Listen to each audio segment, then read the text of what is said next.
medyo kinabahan kami dun sa nangyari kay Adrian. Again, it's Cliff Hodge. Dami ng ganong insidente ni Cliff Hodge. He's the dirtiest player in the league, I think, and dapat siguro tignan ng liga yan. He's a danger to the other players in the game. So, his record speaks for itself. Sinaksak niya yung paa niya eh. No? Kaya nga tinawagan na unsportsmanlike foul. Maraming incidents na ganun na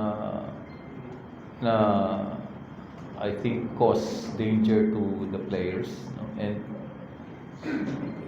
it's always been it's been a lot of situations or incidents where Hodge is involved. So yun nga, tingin ko is a danger to his fellow players.